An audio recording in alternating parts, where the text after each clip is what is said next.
8 months pregnant, Christmas Eve, her bags were packed for the flight home. Then her husband canceled her seat on his private jet. 2 hours later, that jet crashed into a mountain. Her husband and his mistress were on board, both confirmed dead. She should have been grieving. Instead, she was being arrested for their murder. But here is the twist nobody saw coming. Her husband was not dead. He was watching from another country, waiting for her to rot in prison while he raised their newborn daughter with the other woman. What happened next will leave you speechless. Stay until the end. Trust me, you do not want to miss this. Drop a comment and tell me what you would do. 8 months pregnant, Christmas Eve, bags packed for the flight home to see her family. Then the phone call that shattered everything. I am sorry, Mrs. Weston. Your seat on the charter has been reassigned by the primary account holder. Meredith Callahan Weston stood frozen in the middle of her Manhattan penthouse, snow falling in thick curtains outside the floor-to-ceiling windows. The city sprawled below, 42 floors down, blanketed in white. Millions of people preparing for Christmas Eve, wrapping gifts, baking cookies, gathering with loved ones. And she was alone. Her suitcase sat by the door, packed and ready. She had been counting down the days until this trip. Her brother Everett and his twin daughters were waiting for her in Vermont. She had promised the girls she would be there when they woke up on Christmas morning. She had bought them matching pajamas and storybooks and the kind of ridiculous stuffed animals that children adore. I do not understand, she said into the phone, her voice trembling. There must be a mistake. No mistake. The charter representative replied. His tone was professionally apologetic, the kind of voice trained to deliver bad news without emotion. The reassignment was processed this morning at 9:15. The aircraft departed at 11:42. Meredith's hand moved instinctively to her swollen belly. The baby kicked once, twice, as if sensing her mother's distress. Departed. The flight was not scheduled until 4. The departure time was also changed. Mrs. Weston, I am very sorry for the inconvenience. She hung up without saying goodbye. Her mind raced through possibilities. A scheduling error, a miscommunication with her husband Garrett's assistant, something logical, something that made sense. There had to be a reasonable explanation. There was always a reasonable explanation. She dialed Garrett's number. It rang 4 times and went to voicemail. His smooth, professional voice filled her ear. You have reached Garrett Weston. Leave a message. She tried again. Same result. She called his assistant, a meticulous woman named Margaret who handled Garrett's schedule with military precision. Voicemail. The penthouse suddenly felt enormous, cavernous, cold. Meredith looked around at the furniture she had never chosen, the art she did not understand, the Christmas tree in the corner blinking with programmed precision. Red, green, gold. Red, green, gold. The rhythm was hypnotic and somehow menacing. This was supposed to be her home. After 5 years of marriage, it still felt like a hotel, an expensive, impersonal hotel where she happened to sleep. Meredith opened the flight tracker app on her phone. Garrett had installed it months ago so she could monitor his business trips, a small gesture of transparency that had seemed thoughtful at the time. See, he had said, kissing her forehead, you can always know where I am. No secrets between us. No secrets. She typed in the tail number of his private jet, the Gulfstream G650 he loved more than most things. More than her. Sometimes. She had thought during their worst arguments. The tracker loaded. A small airplane icon moved across the digital map. The jet was airborne. Current location somewhere over Pennsylvania. Destination Aspen, Colorado. Not Tokyo. The words on the screen blurred and sharpened. Meredith blinked, certain she had misread. Garrett had told her he had emergency board meetings in Tokyo, December 23rd through the 27th. He had apologized for missing Christmas with her. He had held her face in his hands and looked into her eyes with that sincere expression he had perfected over years of boardroom negotiations. I hate leaving you alone for the holidays, he had said, especially now, with the baby coming so soon. But this meeting could not be moved. You understand, do you not, Mary? You are my good girl. You always understand. She had understood. She had smiled and told him it was fine. She had watched him pack his suitcase and kissed him goodbye at the door, and told herself that this was what it meant to be married to an important man. Sacrifices, compromises, understanding. But the jet was flying to Aspen. Something cold settled in Meredith's chest, a feeling she had been suppressing for months, maybe years. The feeling that something was deeply, fundamentally wrong. Before she married Garrett, she had been an investigative journalist. A good one, Schwemmers. She had won awards for her work exposing corporate fraud and political corruption. She had trusted her instincts implicitly, followed hunches into dangerous territory, believed in her own perception of reality. Then she met Garrett Weston, handsome, charming, wealthy beyond imagination. He had pursued her with the intensity of a man accustomed to getting what he wanted. He had made her feel special, chosen, destined for a life of luxury and love. Slowly, gradually, she had stopped trusting herself. It started small. He questioned her memory. Did you really say that I do not remember it that way? He dismissed her concerns. You are overthinking things. That is your journalist brain, always looking for problems that are not there. He isolated her from friends and colleagues. They do not understand our life. Mary, they are jealous of what we have. By the time she realized what was happening, she had given up her career, moved into his penthouse, and become exactly what he wanted. A trophy wife, beautiful, compliant, quiet. But tonight, standing in the cold penthouse with snow falling outside and Christmas lights blinking in the corner, Meredith felt something stir, something that had been dormant for 5 years. Her instincts were screaming. She walked to the home office. Garrett's home office, really. She only used the desk when he was traveling. The room smelled like his cologne, sandalwood and something darker. His presence lingered even in his absence. Her fingers trembled as she opened his desk drawer. Inside was a manila folder containing account numbers and passwords for everything. Garrett's version of trust. Access without intimacy. He had given it to her when they married. For emergencies. This felt like an emergency. She logged into his personal American Express account. The black card. The one with no spending limit. The one he used for things he did not want on the household account. The charges loaded. Business dinners. First-class flights. Hotel suites in cities she had never visited with him. Tokyo. London. Dubai. Singapore. Then she saw it. Aspen Mountain Boutique. December 9th. $3,400. Women's apparel.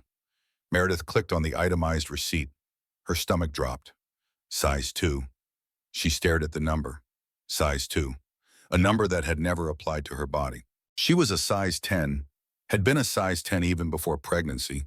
She was tall, broad-shouldered, built like the swimmer she had been in college. Athletic, strong. She had never been a size 2 in her life. Her journalist brain kicked into overdrive. She scrolled further, faster, her heart pounding. More charges appeared. A jewelry store, a lingerie boutique, a spa, designer purchases, expensive restaurants, all in Aspen. And then, buried among the purchases from 2 weeks ago, something that made her blood run cold. Aspen and Family Pharmacy, December 11th, $14.99.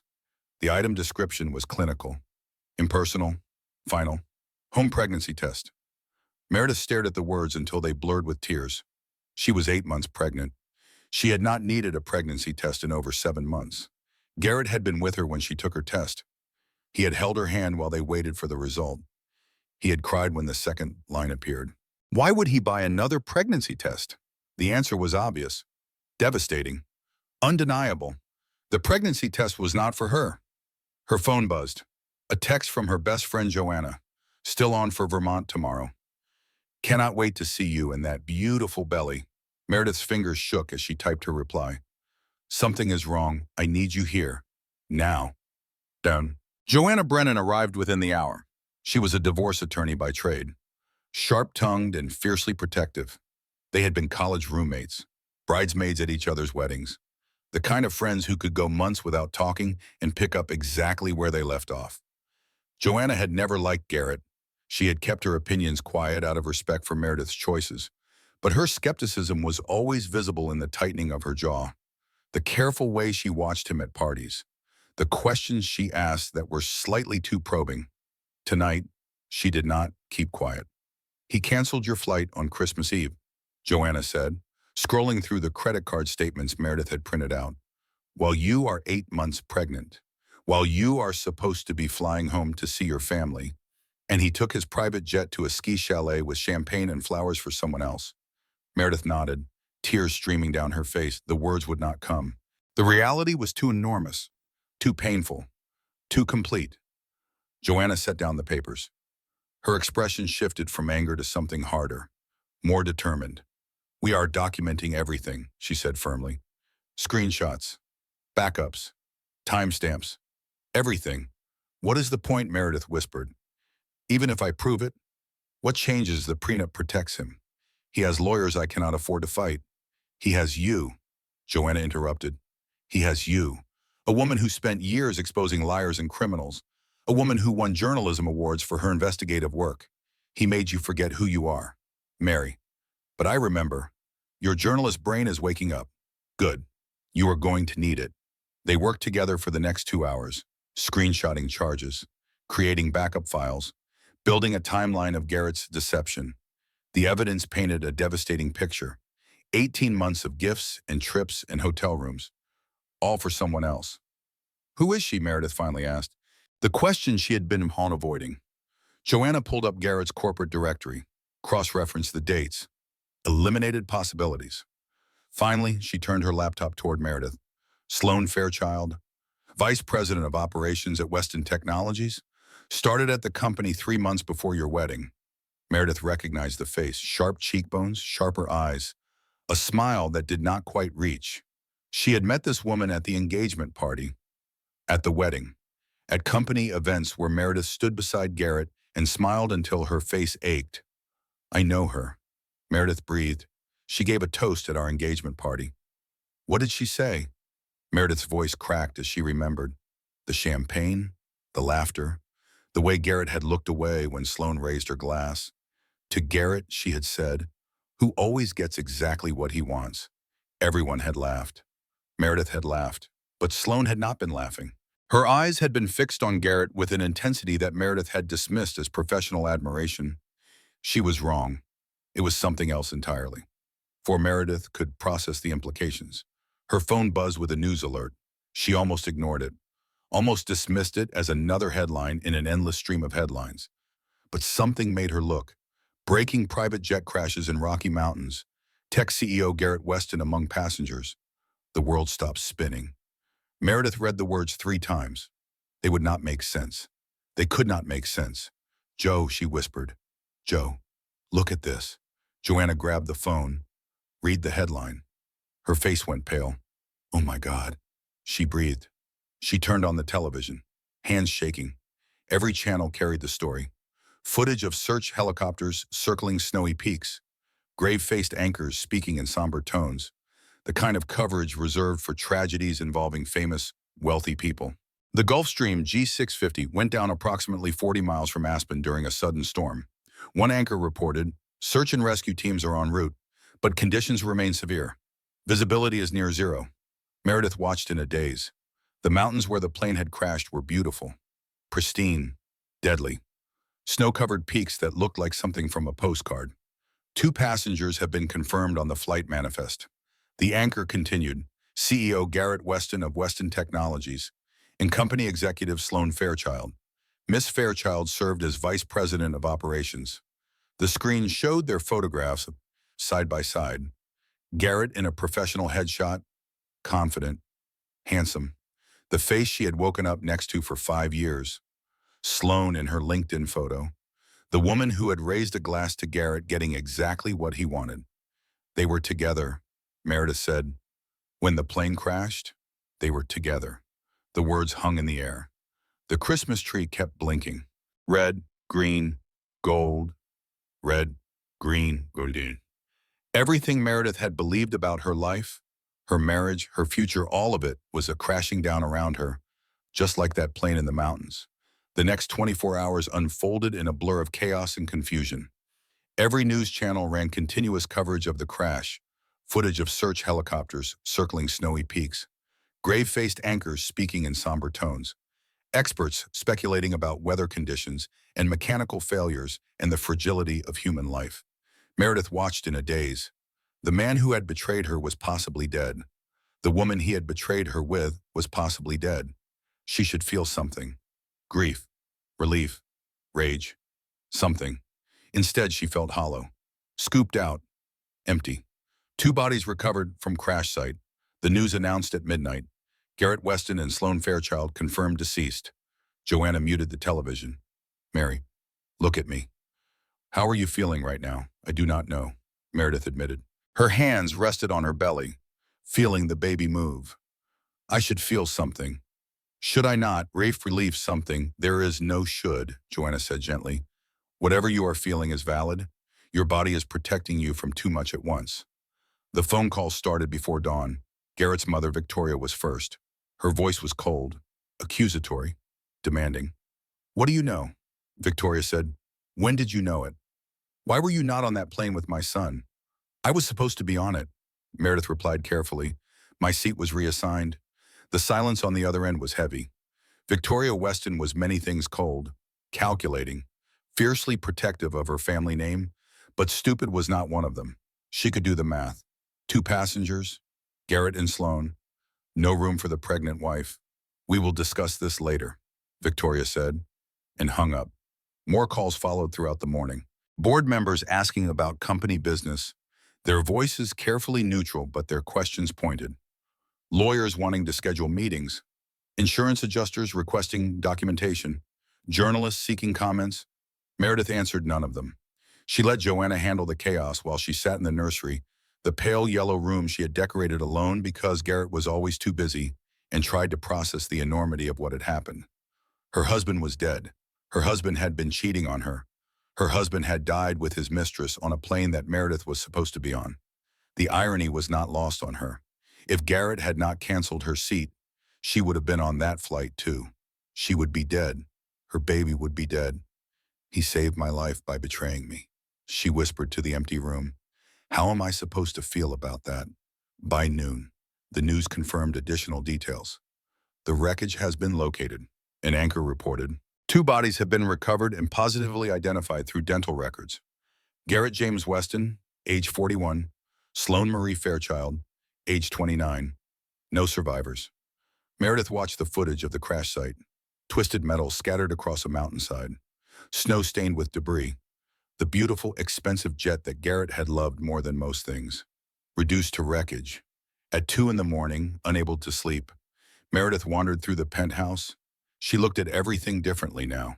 The art on the walls that Garrett had chosen without consulting her. The furniture that was uncomfortable but photographed well. The Christmas tree, blinking in the corner.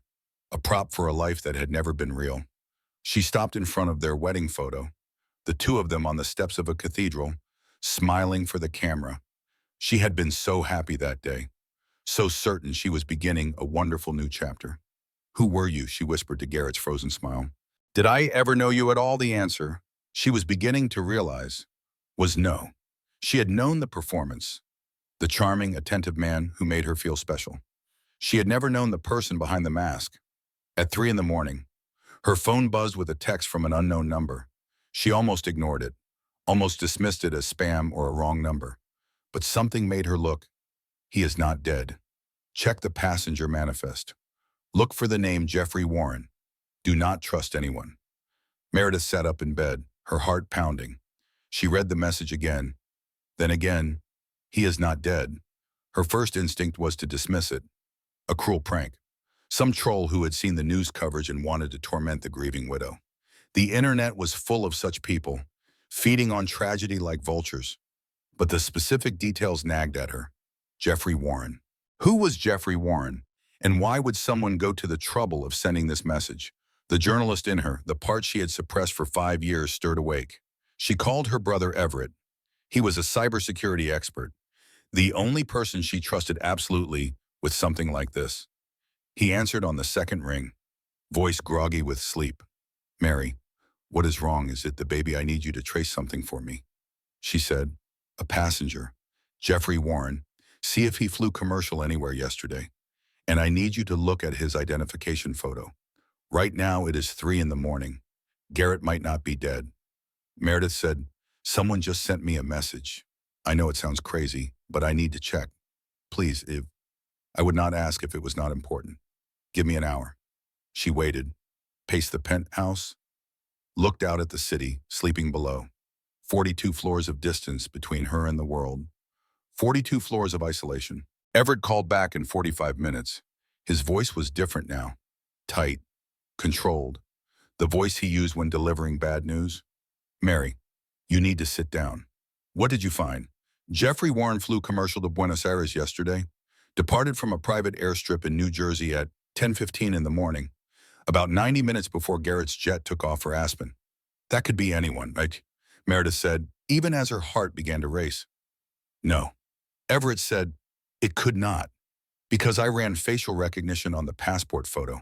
Jeffrey Warren is Garrett. Same face, different name, slightly different hair, but definitely the same person.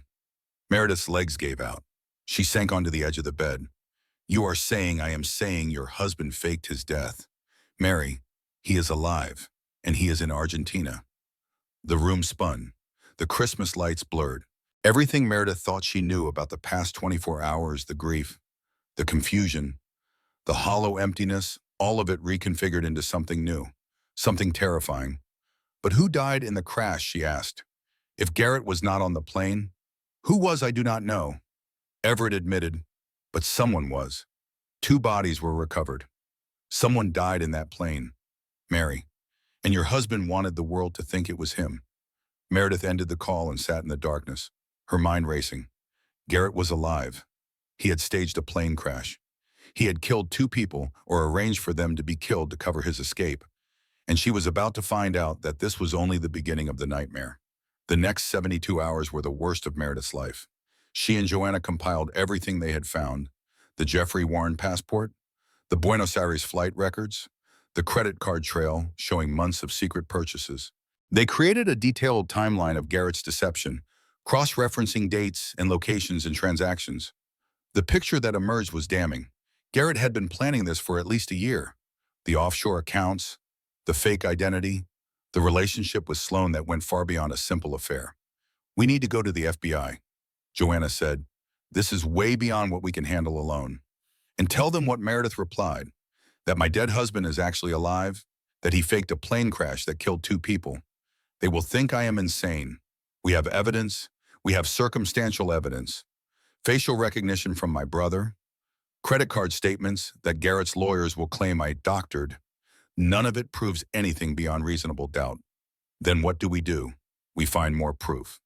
Meredith's journalist instincts were fully awake now, guiding her forward. Someone sent me that anonymous tip. Someone knows what Garrett did. We need to find out who and get them to talk. But before they could act on the plan, everything fell apart. 3 days after the crash, police arrived at the Manhattan penthouse. Not to offer condolences, not to help with arrangements. They came with handcuffs. Mrs. Weston, the detective said, his voice flat and official. His name was Detective Morrison, a heavy-set man with tired eyes who looked like he had seen too many terrible things. You are under arrest for conspiracy to commit murder. Meredith could not process the words. They bounced off her brain without penetrating. What did you say? We have evidence that you arranged the sabotage of your husband's aircraft. Detective Morrison continued. You are being charged with 2 counts of murder in the first degree. That is insane, Joanna shouted, stepping between Meredith and the officers. She is 8 months pregnant. She was here when the crash happened. There are security cameras. There are witnesses. The detective ignored her. Meredith Callahan Weston, you have the right to remain silent. Anything you say can and will be used against you in a court of law. You have the right to an attorney. They handcuffed her in front of the Christmas tree. The lights were still blinking. Red, green, gold, red, green, gold. The rhythm that had seemed festive now felt like a countdown to disaster. Outside, news helicopters circled. Photographers captured every moment of her humiliation. The pregnant woman in handcuffs. The billionaire's widow turned murderer. The story wrote itself. The headlines would be devastating. Pregnant wife arrested for billionaire husband's murder. At the police station, Meredith finally saw the evidence against her. Garrett's lawyers had provided it.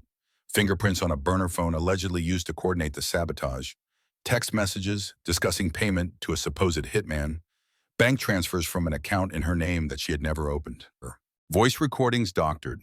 She was certain of her discussing the plan, all fabricated, all expertly planted, all designed to destroy her. He set me up. Meredith told her court-appointed attorney, a young woman who looked overwhelmed by the magnitude of the case. He faked his death and framed me for murder. The attorney looked skeptical. Mrs. Weston, your husband is dead. Dental records confirm the identification. The FBI has examined the crash site. There is no evidence of anyone surviving. The dental records are fake. Meredith insisted. He is alive. He is in Argentina. His name is Jeffrey Warren now. I can prove it. With what, the attorney asked.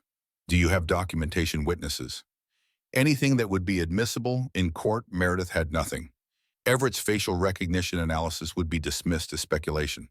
The anonymous tip about Jeffrey Warren had come from an untraceable number. Garrett had covered every track with the precision of a man who had been planning this for years. She spent that night in a holding cell, terrified for her baby, more alone than she had ever been in her life. The cell was small, cold, gray, the kind of place designed to strip away dignity and hope. Meredith sat on the hard bench with her hands on her belly, feeling the baby move, trying to convince herself that everything would be okay. It would not be okay. She knew that. She was facing murder charges. Her husband was alive and untouchable. Her reputation was destroyed.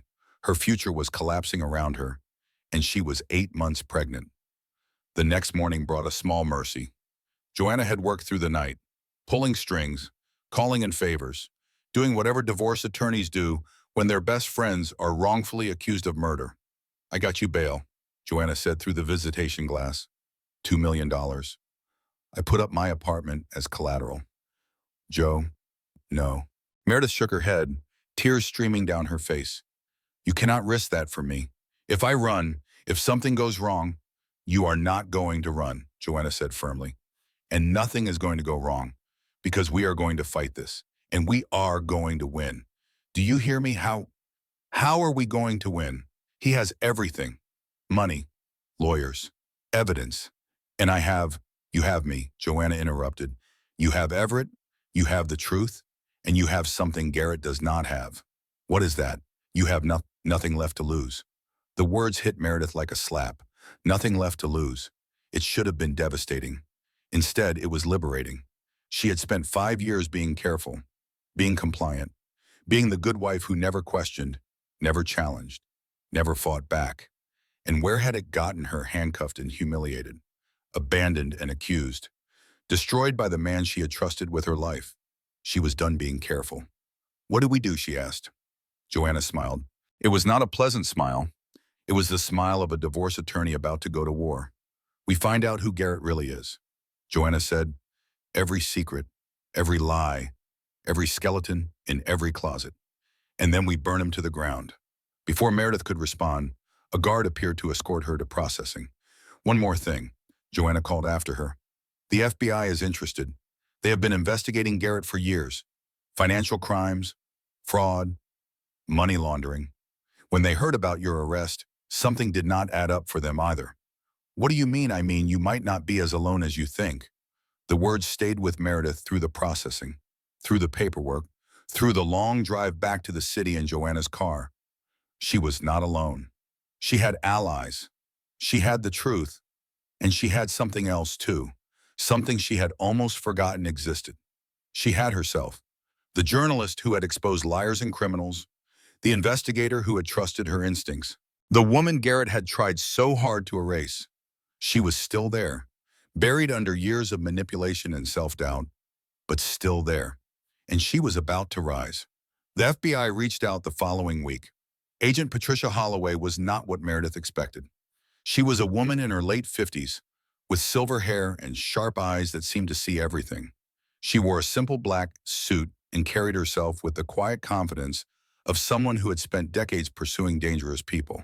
We have been building a case against your husband for 3 years, Agent Holloway explained.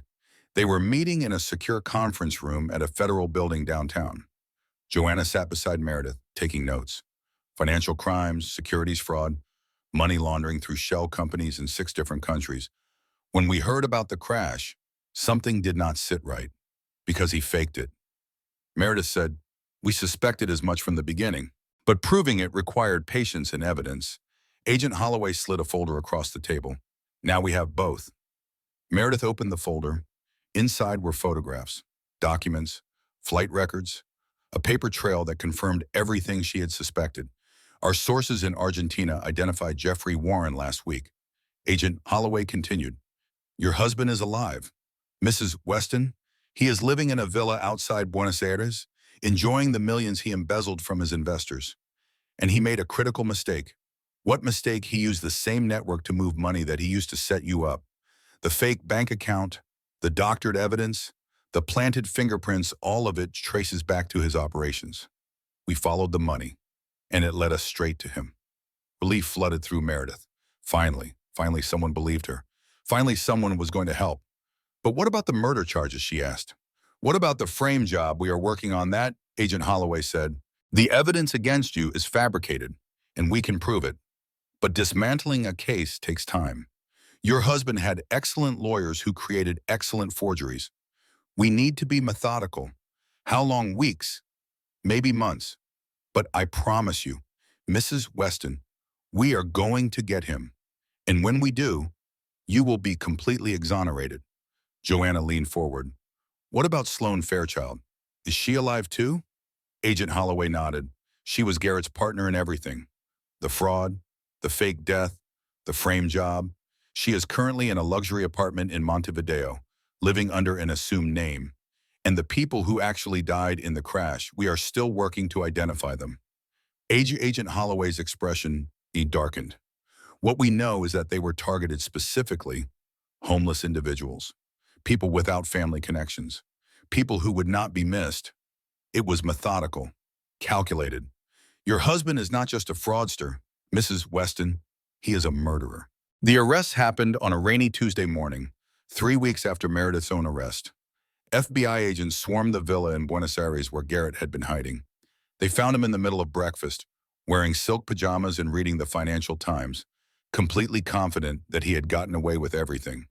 The footage of his arrest played on every news channel. The handsome billionaire in handcuffs, his carefully constructed facade crumbling around him. Reporters shouting questions, cameras flashing. The man who thought he was untouchable, suddenly touched. Sloane was arrested the same day, caught trying to board a private jet to Switzerland. Her carefully maintained composure shattered, and agents led her away. She screamed Garrett's name, as if he could somehow save her. He could not save himself. The custody petition Sloane had filed claiming she was the biological mother of Meredith's baby through some twisted fertility fraud scheme was dismissed immediately. The murder charges against Meredith were dropped. The evidence Garrett had fabricated was exposed as forgery. "Mrs. Weston," Agent Holloway called to say, her voice warm for the first time, "you are free, completely and officially free." The relief was overwhelming. Meredith collapsed into Joanna's arms and sobbed for an hour straight. It was over. The nightmare was finally over. The media narrative shifted overnight. The same outlets that had called her a killer now celebrated her as a victim. Billionaire fake death to frame pregnant wife. Justice for Meredith. The hashtag Justice for Meredith trended worldwide. Supporters flooded her social media with messages of encouragement and apology. 3 days after Garrett's arrest, Meredith gave a press conference on the steps of the federal courthouse, the same courthouse where she had been arraigned for murder, the same steps where photographers had captured her humiliation. Now they captured her triumph. "I trusted the man I married," she said, her voice steady despite the emotions churning inside her. "I gave him everything.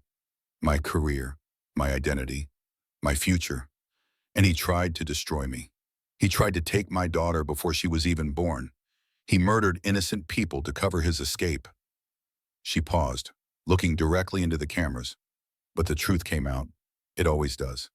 And I am standing here today because I never stopped fighting. Because I had people who believed me when no one else would. Because even in the darkest moments, I refused to give up. The applause was deafening. Strangers embraced her. Reporters shouted congratulations. The world was finally on her side. She had won, or so she thought. 48 hours later, everything fell apart again. Garrett was released on $50 million bail. His lawyers had filed an emergency motion claiming prosecutorial misconduct. They produced witnesses paid. Meredith was certain who swore the FBI had fabricated evidence. They painted Garrett as the victim of a corrupt investigation targeting a successful businessman.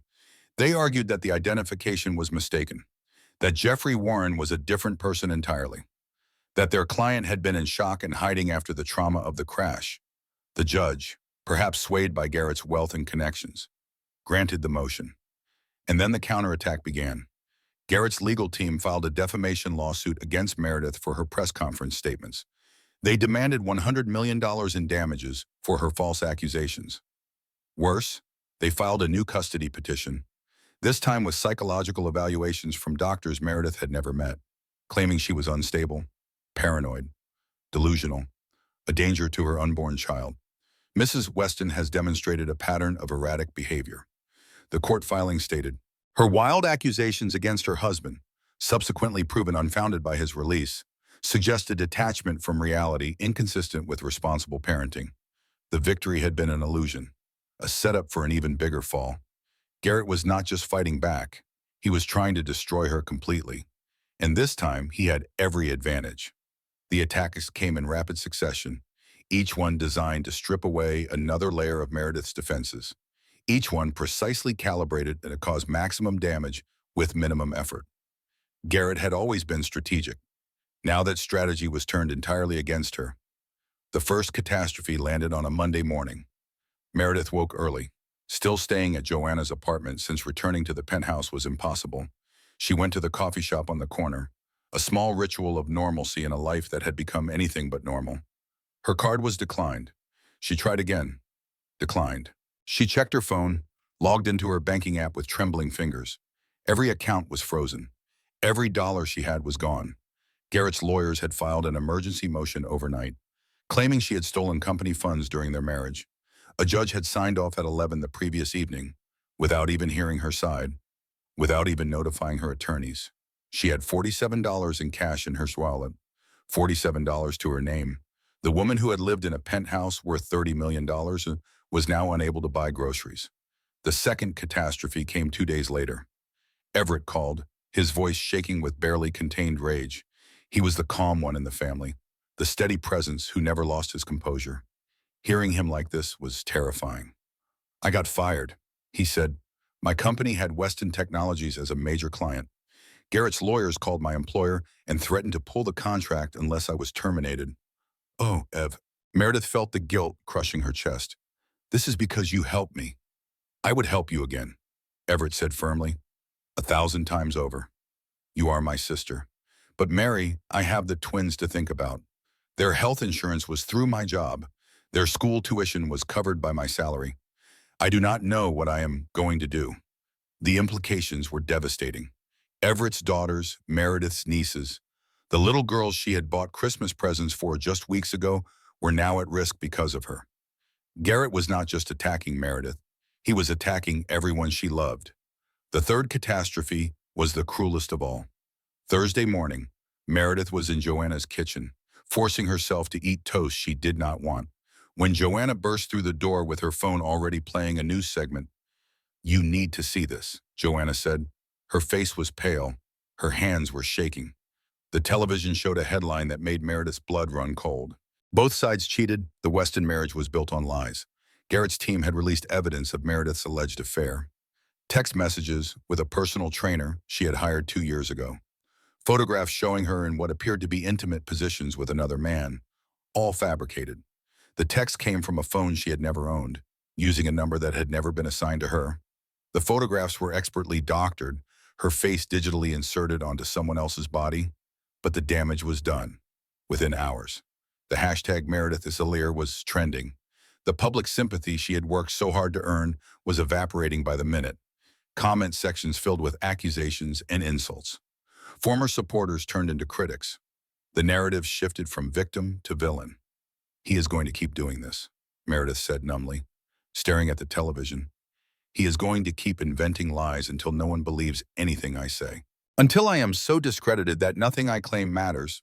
Joanna turned off the television. She sat beside Meredith and took her hands. Listen to me, she said. There are people who will never stop believing you. Your brother, Ted Whitmore, me. We know who you really are. We know what Garrett is, and we are not going anywhere. How do I fight someone with unlimited resources? Meredith asked. Someone who can manipulate judges and manufacture evidence and destroy anyone who tries to help me, one day at a time, Joanna replied. One truth at a time. We document everything. We preserve everything. We wait for him to make a mistake. What if he does not make a mistake? Everyone makes mistakes, Mary. Even Garrett Weston. Especially Garrett Weston. His arrogance will be his downfall. We just have to be patient. That night, an email arrived from an anonymous address. I have the evidence that will destroy Garrett Weston. Internal documents proving everything. The fraud, the fake death, the frame job, all of it. Meet me tomorrow. Come alone. Do not tell anyone, not even your lawyer friend. M.H. Meredith stared at the message. It could be a trap. After everything Garrett had done, she would be foolish to trust anyone. The initials could be fabricated. The whole thing could be another setup, designed to catch her in a compromising situation. But it could also be real. Someone inside Weston Technologies who had seen too much. Someone with access to the evidence she desperately needed. Someone willing to take a risk. She thought about the baby growing inside her, about the life she wanted to give her daughter, about the woman she had been before Garrett, the investigative journalist who had never backed down from a dangerous story. That woman would take the risk. She typed a reply, where and when the whistleblower's name was Marcus Hendricks. He had been an accountant at Weston Technologies for 7 years. A quiet man with glasses and nervous hands, the kind of person who blended into the background at corporate events. The kind of person no one would suspect of corporate espionage. He had documents, thousands of them. I started noticing irregularities about 3 years ago. Marcus explained. They were meeting in a coffee shop in Brooklyn, far from the Manhattan circles where Garrett's influence held sway. Small discrepancies at first. Invoices for services that were never rendered. Payments to vendors that did not exist. I thought it was accounting errors. But it was not errors. It was systematic fraud. Offshore accounts in the Cayman Islands. Shell companies in Cyprus and Singapore and Luxembourg. Wire transfers that moved money in circles designed to obscure its origin and destination. Marcus slid a hard drive across the table. His hands were trembling. Everything is on here, he said, enough to put him away forever. Enough to prove the fraud and the fake death and all of it. I have been collecting evidence for 2 years, waiting for the right moment. Why are you helping me? Meredith asked. The journalist in her was wary. Sources always had motivations. Understanding those motivations was crucial, because I helped him steal. Marcus admitted. His eyes dropped to the table. I did not know what it was at first. By the time I figured it out, I was in too deep. Complicit. But when I saw what he did to you, the frame job, the fake evidence, the way he tried to take your baby, I could not stay silent anymore. What changed? Marcus looked up, met her eyes. I have a daughter, he said. She is 12. And when I thought about someone doing to her what Garrett did to you, I knew I had to act, whatever the consequences. Meredith took the drive. She felt hope for the first time in weeks. The custody hearing was scheduled for the following Thursday.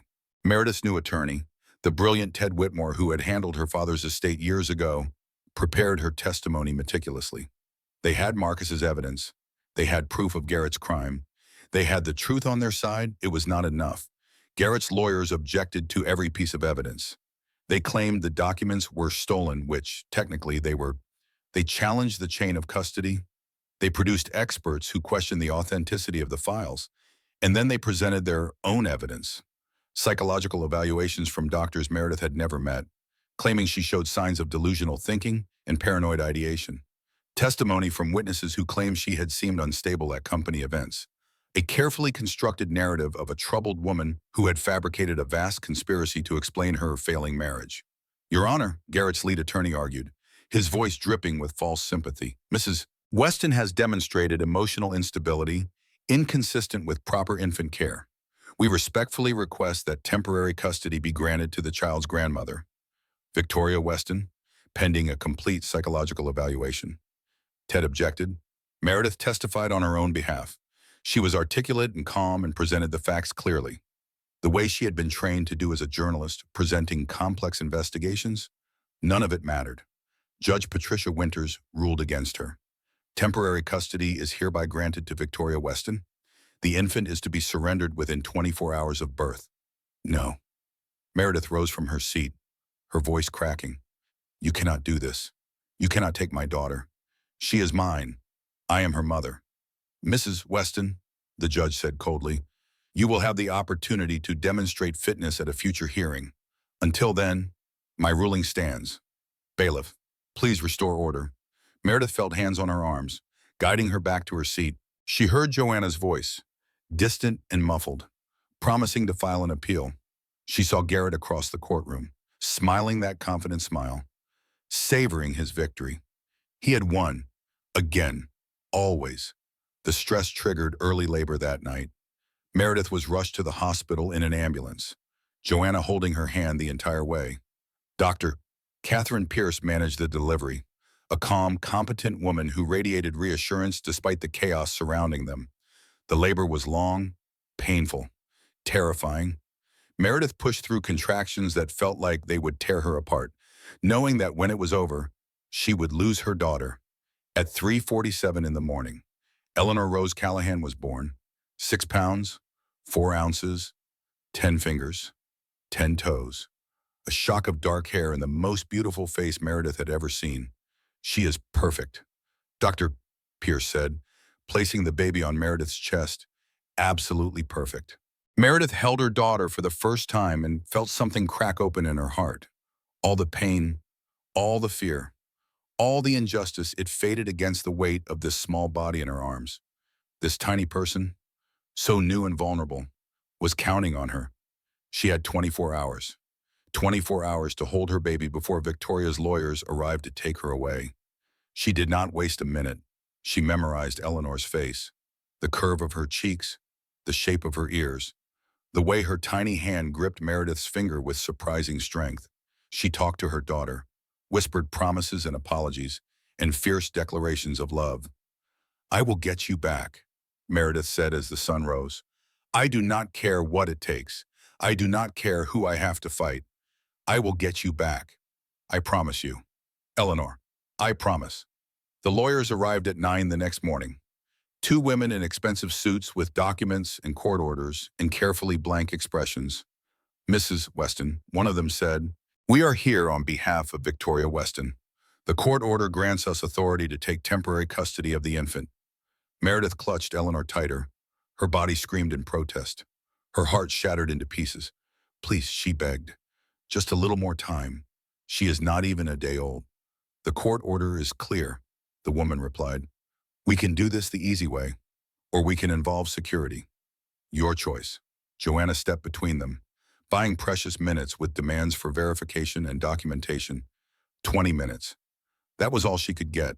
20 minutes of holding Eleanor, of memorizing her face, of making promises she did not know how to keep. When they finally took her daughter, Meredith did not scream. She did not fight. She watched them carry Eleanor away with silent tears streaming down her face, and she made herself a vow. She would get her daughter back, whatever it cost. Whoever stood in her way. This was not over. It was just beginning. Marcus Hendricks called 2 weeks after Eleanor was taken. I have a backup, he said urgently. His voice was different now, frightened, everything that was thrown out of court. I stored copies on an encrypted server at Weston Technologies. Garrett does not know it exists. If you can get to it, you will have proof that cannot be challenged. Why me, Meredith asked. Why not give it to the FBI directly? Because Garrett has people inside the FBI. Marcus replied, at least one agent is on his payroll, maybe more. If I go to them directly, the evidence will disappear. You are the only one I trust to do this right. Meredith considered the risk. Breaking into a corporate server was a federal crime. Computer fraud, corporate espionage. If she was caught, she would go to prison for years. She would never see Eleanor again. But if she did nothing, she would lose her daughter anyway. There was no good choice. There was only the choice that gave her a chance. Tell me what I need to do, she said. The operation was planned carefully. Everett provided remote support despite the risk to himself, guiding Meredith through the building's security systems. She posed as a cleaning contractor, one of dozens who moved through the building every night. She wore a uniform, carried a mop bucket, kept her head down. The server room was in the basement. Minimal security, just a key card that Marcus had provided and a 6-digit code that changed weekly. She entered at 2:17 in the morning. The room was cold, filled with the hum of machines and the blink of status lights. Rows of servers stretched into the darkness. Somewhere in this digital maze was the evidence that would destroy Garrett Weston. Meredith found the terminal Marcus had described. She plugged in the drive. She began the download. 15 minutes. That was how long Marcus said it would take. 15 minutes alone in the heart of enemy territory. The files transferred. Financial records, email chains, audio recordings of Garrett discussing the fake death with Sloan. Evidence so damning that no judge could ignore it. 12 minutes. 10, 8, a sound in the corridor. Footsteps. Meredith held her breath. The footsteps passed. A security guard on routine patrol. 5 minutes. 3, 1, download complete. She pulled the drive, pocketed it, and walked out the way she had come. Casual. Unhurried. Just another cleaning contractor finishing a late shift. She made it to her car. She made it back to Joanna's apartment. She had the evidence. For one shining moment, she thought she had won. The FBI reviewed the evidence within 48 hours. Agent Patricia Holloway called personally. "Mrs. Weston, this is everything we need." Holloway's voice was vibrant with triumph. "Arrest warrants are being issued for your husband, Miss Fairchild, and 3 members of the Weston Technologies Board. The custody ruling will be vacated by morning. You are going to get your daughter back." Meredith wept with relief. It was finally over. The nightmare was finally, truly over. Then the knock came at Joanna's door. FBI agents in tactical gear, weapons drawn, handcuffs ready. Meredith Callahan Weston. The lead agent announced, "You are under arrest for corporate espionage, computer fraud, and theft of trade secrets." What Meredith's blood ran cold. "That is impossible. I was helping you." Agent Holloway said the evidence was good. Agent Holloway is no longer on this case. The agent replied. His voice was flat, practiced. "The evidence you provided was planted with tracking malware. It traced back to your location, proving you illegally accessed Weston Technologies systems. You are looking at 15 years in federal prison." The realization crashed over her like a wave. Marcus Hendricks. He was not a whistleblower. He was not a source. He was Garrett's spy. The entire thing, the meetings, the evidence, the promises of help, all of it had been a trap. Carefully designed to catch her in a crime with no defense, to discredit her completely, to ensure she would never see Eleanor again. Garrett had been 3 steps ahead the whole time. As they led her away in handcuffs, Meredith saw Joanna's face crumpling with despair. She saw her reflection in the window, a broken woman in a borrowed coat, 8 weeks postpartum, being arrested for the 2nd time. And she understood, finally, the depth of her husband's cruelty. He was not just trying to win. He was trying to break her so completely that she would never recover. He was trying to erase her from existence. And he was succeeding. Federal custody was worse than the local jail. Much worse.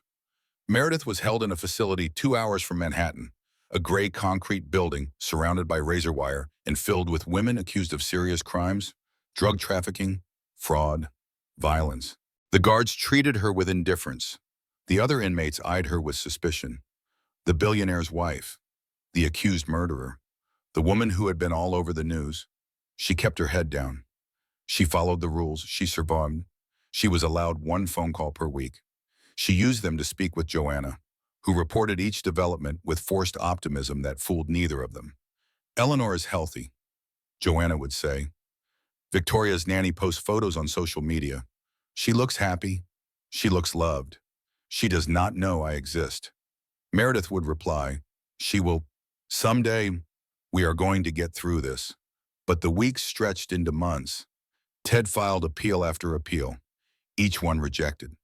The evidence against Meredith was overwhelming. The tracking malware proved she had access to servers. The downloaded files proved she had taken proprietary information. It did not matter that Marcus had lied.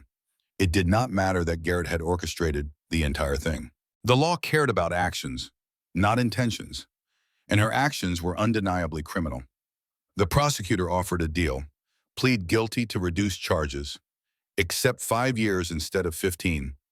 Surrender all claims to custody in exchange for supervised visitation after release. Meredith refused. Then we go to trial. Ted said during one of his visits. His face was grave.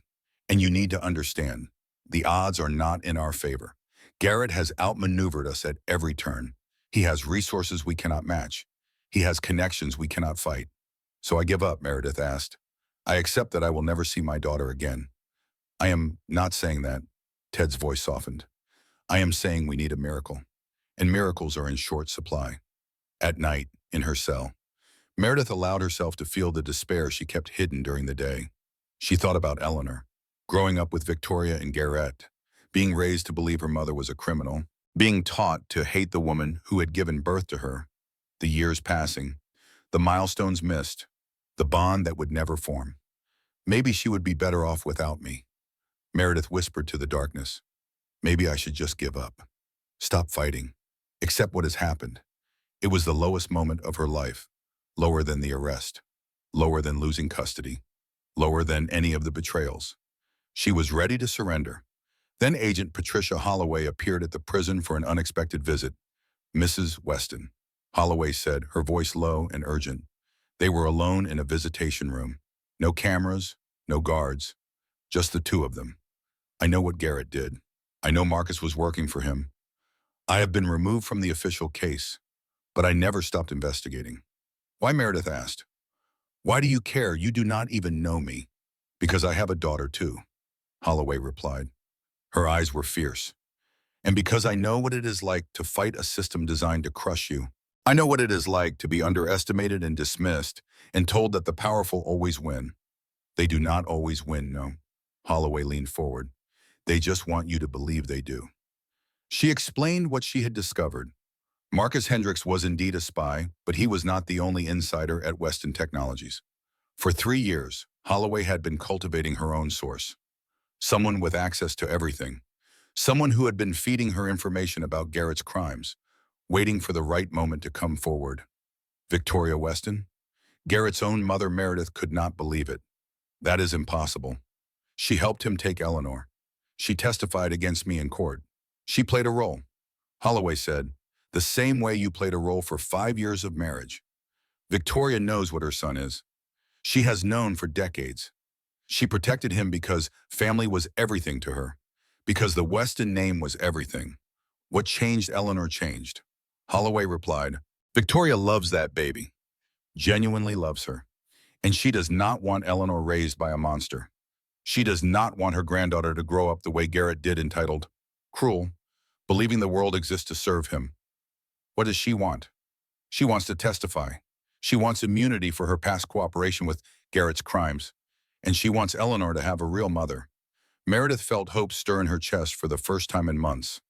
Fragile, tentative, but real. What do I have to do? We need Garrett to confess. Holloway said, on recording, somewhere his lawyers cannot claim entrapment or coercion. Somewhere that proves beyond doubt what he did. She produced a small device, a wire concealed in a piece of jewelry. Victoria has arranged for you to be released on a technicality tomorrow. It will look like a legal error, nothing more. Garrett will think he has won. He will be overconfident. And you are going to get him to admit everything while wearing this. Meredith looked at the wire. Such a small thing, such enormous stakes. And if I fail, then you come back here, Holloway admitted, and we try again. But we do not give up. We never give up.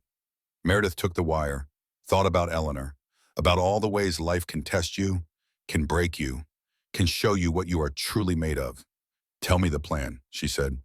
The release was handled quietly, a technicality involving improper evidence handling, a judge who owed Victoria Weston a favor, paperwork that appeared and disappeared at precisely the right moments.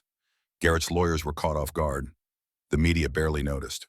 One day Meredith was in federal custody facing 15 years. The next day she was free. She went directly to Joanna's apartment to prepare. Victoria has arranged a family gathering. Agent Holloway explained via encrypted phone call. She told Garrett she wants to discuss Eleanor's future. A holiday dinner at the Connecticut estate. He will be there. Sloan will be there, and you will be there, wearing this. The wire was disguised as a necklace, a simple gold chain with a small pendant shaped like a heart. State-of-the-art recording technology, invisible to the naked eye. You will have maybe 20 minutes before Garrett gets suspicious. Holloway continued. Get him to admit the frame job, the fake death, and the murder of the two people on that plane. If you can get all three, we have everything we need. And if I only get one or two, then we have a harder fight. But any confession is better than none. Just stay calm, ask questions, let him brag. Men like Garrett cannot resist bragging when they think they have won. Meredith arrived at Victoria's Connecticut estate at 7 that evening. The house was enormous. Old money tasteful. Stone facade and ivy-covered walls and windows that glowed warm against the winter darkness.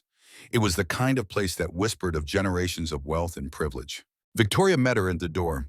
The older woman looked different than Meredith remembered. Tired, aged. The Ice Queen facade had cracked, revealing something more human underneath. She is upstairs, Victoria said quietly. Third door on the left. Eleanor. Meredith's heart seized. Can I see her briefly? But be quick. Garrett will be here soon. Meredith climbed the stairs on trembling legs. Her body ached. Her heart pounded. Every step brought her closer to the daughter she had held for only 24 hours. She found the nursery, pushed open the door.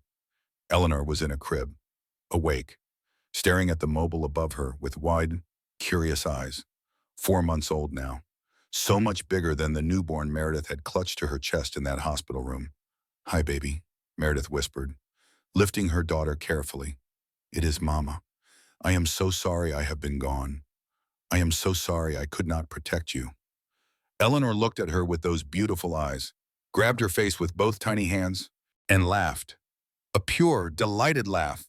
The laugh of a baby who did not know about betrayal or injustice or the cruelty of the world. The laugh of innocence. Meredith held her and wept. I am going to fix this, she promised.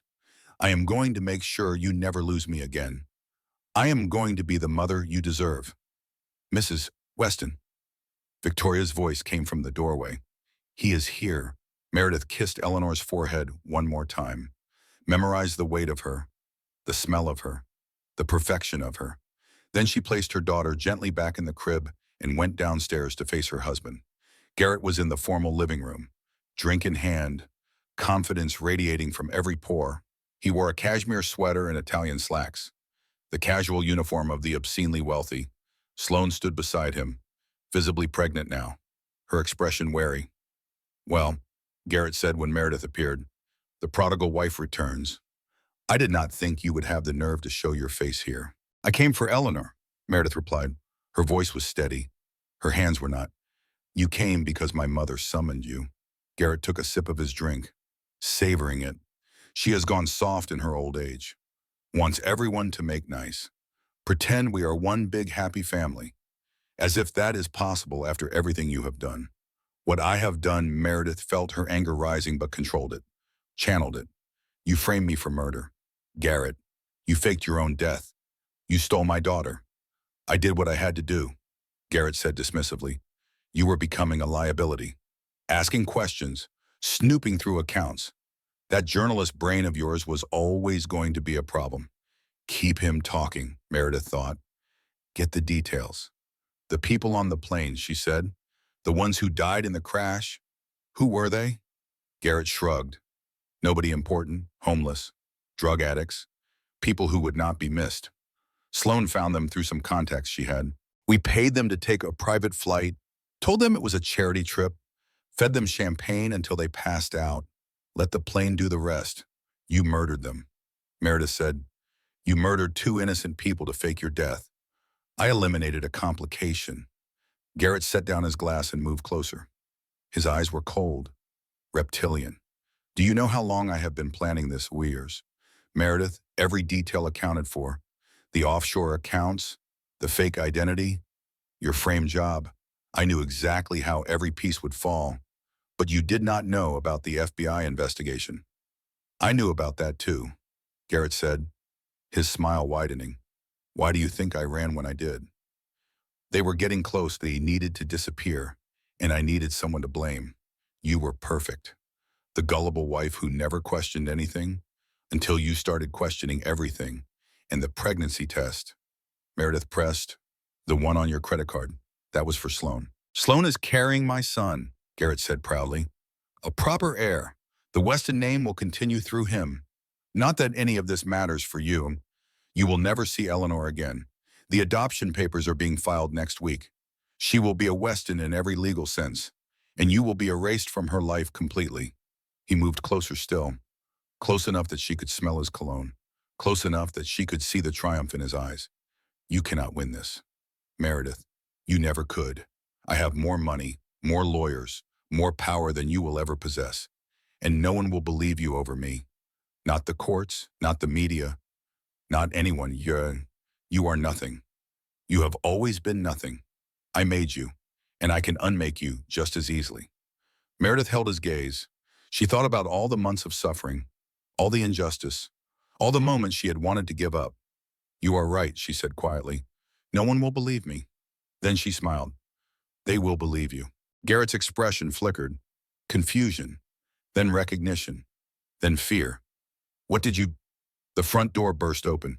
FBI agents flooded the room, weapons drawn, commands shouted. Victoria had let them in herself, her face a mask of determination. Garrett Weston, Agent Holloway announced, stepping forward with handcuffs ready. You are under arrest for murder, fraud, conspiracy, and obstruction of justice. You have the right to remain silent.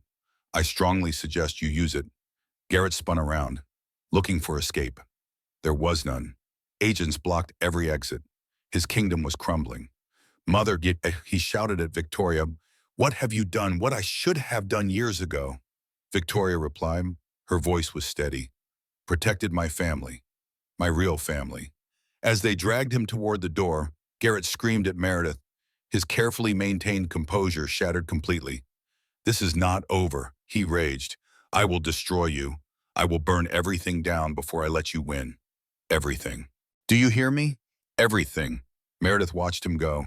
Watched the man who had tormented her, framed her, stolen her daughter, reduced to a screaming prisoner in handcuffs. Then she walked upstairs to get her daughter. Eleanor was still awake, still watching the mobile, still perfect. Meredith lifted her carefully, held her close, breathed in the scent of her. It is over, baby, she whispered. It is finally over. We are going home. The trial lasted 3 weeks. It was the kind of spectacle that captivated the nation. The handsome billionaire accused of fraud, murder, and framing his pregnant wife.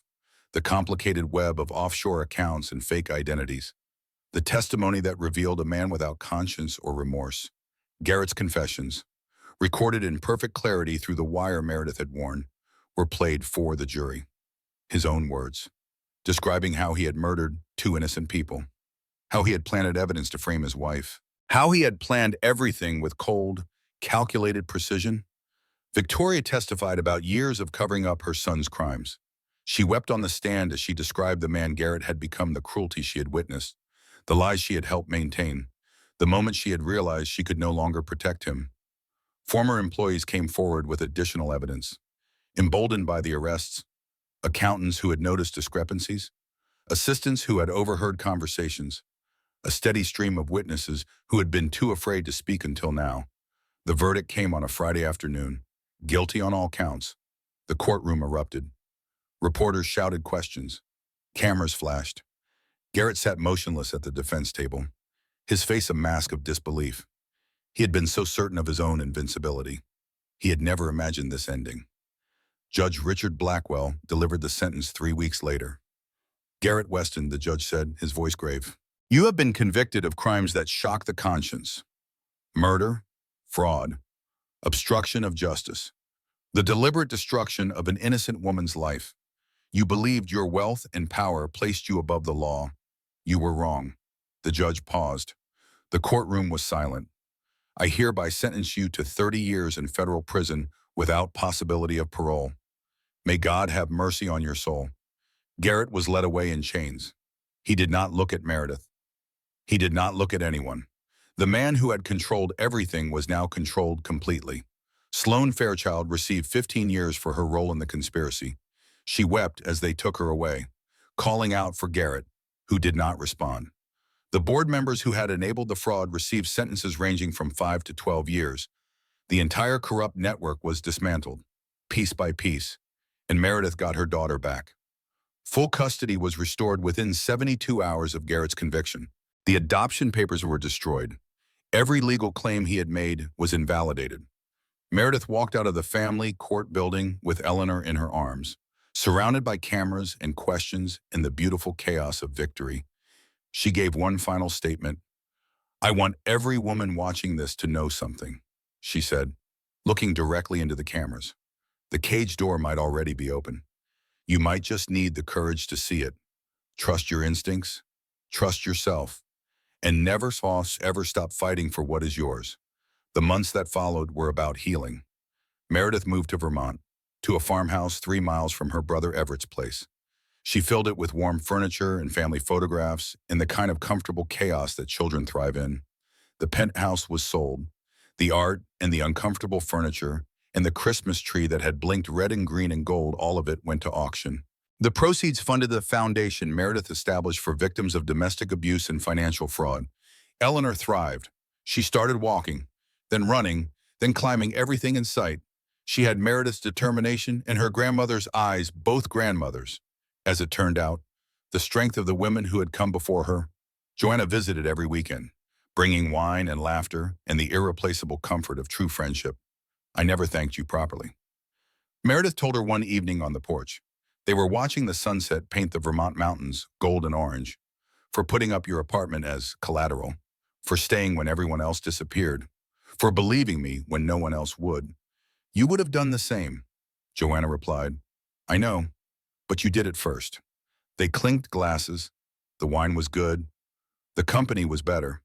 Victoria Weston visited too, at first awkwardly and then more naturally. She had lost her son to his own crimes, but she had gained a granddaughter. It was a trade she seemed willing to make. "I should have stopped him years ago," Victoria told Meredith during one of these visits. "I made excuses. I looked the other way. I told myself that family loyalty was more important than anything else." "What changed you?" Victoria said simply. "You fought back. You refused to be destroyed. And I realized that loyalty to a monster is not loyalty at all. It is cowardice. They would never be close." Meredith knew. Too much history, too much pain, but they could be civil. They could be family, in a complicated, imperfect way. Meredith wrote a book about her experience, not for fame or money, but because she knew there were other women trapped in similar situations. Women who doubted their own perceptions. Women who had been convinced they were crazy for noticing things were wrong. The book became a bestseller. Letters poured in from across the country, from women who recognized their own stories in hers. "I left my husband after reading your book." One letter said, "I realized the prison door had been open the whole time. You gave me permission to trust myself." Another said, "No one had ever done that before. I cannot save everyone." Meredith told Everett during one of their long conversations, "But maybe I can help some people save themselves. That is enough." Everett replied, "That is more than enough." On the 1-year anniversary of Garrett's conviction, Meredith sat on her porch with Eleanor asleep in her arms. The stars were coming out, Vermont stars, countless and brilliant, unpolluted by city lights. She thought about the woman she had been before Garrett, the journalist who asked questions, the athlete who never quit, the daughter and sister and friend who loved deeply and trusted completely. Garrett had tried to erase that woman. He had nearly succeeded. But she was still here, changed. Yes, scarred, certainly, but unbroken. The worst things can become the best things, her grandmother used to say, if you let them. Meredith had not understood that as a child. She understood it now. She looked down at Eleanor, at this perfect sleeping person who had come from so much pain and chaos and injustice. Her daughter would grow up knowing her worth, knowing how to recognize manipulation, knowing that the people who love you do not try to control you.